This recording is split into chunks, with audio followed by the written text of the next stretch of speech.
রাত্রি 10টায় husband chicken নিয়ে হাজির। আবদার ফ্রাইড রাইস আর চিকেন খাবো।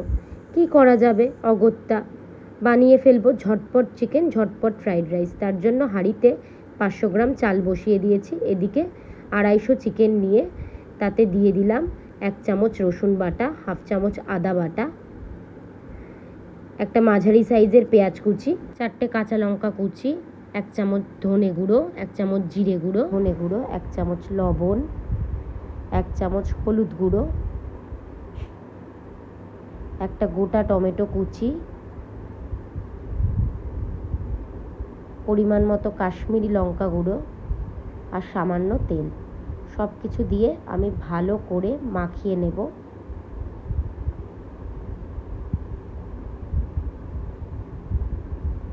এইবারে কড়াইতে পরিমাণ মতো সর্ষের তেল দিয়ে তেল গরম হয়ে আসলে একে একে সমস্ত আলুগুলো আমি ভালো করে ভেজে নেব।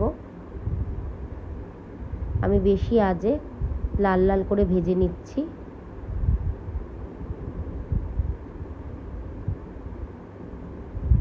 সমস্ত আলুগুলো আমার ভাজা হয়ে গেছে। এদিকে আমার রাইসও হয়ে এসছে।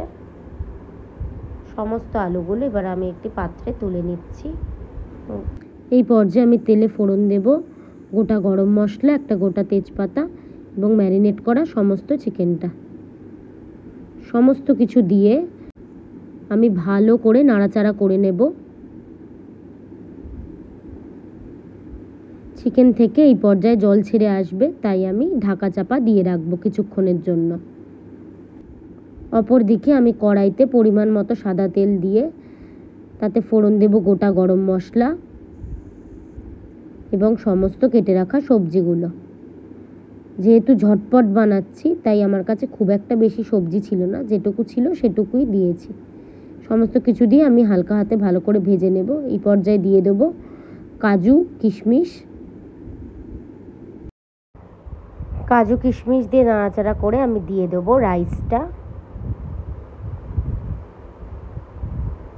রাইসটা দিয়ে আমি আবারও ভালো করে নাড়াচাড়া করে নিচ্ছি।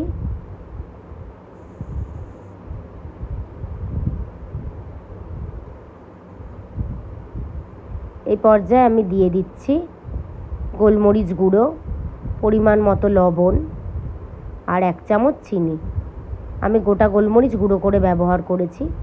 সমস্ত কিছু দিয়ে আমি আবারও ভালো করে নাড়িয়ে চাড়িয়ে নিলাম। এদিকে আমার চিকেন থেকে একদম জল ছেড়ে গেছে। এই পর্যায়ে আমি দিয়ে দিচ্ছি ভেজে রাখা আলুগুলো এবং সামান্য চিনি। সমস্ত কিছু দিয়ে আমি আবারও ভালো করে নাড়াচাড়া করে নিচ্ছি এবং ভালো করে কষিয়ে নিচ্ছি। অন্যদিকে সামান্য কেওড়া জল আমি ফ্রাইড রাইসে ব্যবহার করছি। এতে ফ্রাইড রাইসটা খেতে অনেকটা অনুষ্ঠান বাড়ির মতো হবে। অপর দিকে আমার চিকেন একদম কষে গেছে, মাংসও সেদ্ধ হয়ে গেছে, আলুও সেদ্ধ হয়ে গেছে। এই পর্যায়ে আমি দিয়ে দেবো 1/2 কাপ মতো জল। যেহেতু চিকেন কষা করছি তার জন্য বেশি জল দিলাম না। দেখুন আমার চিকেন কষা একদম তৈরি। ঝটপট 1 ঘন্টার মধ্যে চিকেন কষা আর ফ্রাইড রাইস নিয়ে যখন বরমশাইয়ের কাছে ধরে হাজির হলাম, তখন বরমশাই তো সেটা দেখে অবাক, বলল এত তাড়াতাড়ি করলে কি করে? আমি বললাম ম্যাজিক। যাই হোক, আপনারাও খুব সহজে এই পদ্ধতিতে বাড়িতে বানিয়ে ফেলতে পারবেন ফ্রাইড রাইস আর চিকেন কষা। দেখা হচ্ছে পরবর্তী একটা ব্লগে। ধন্যবাদ।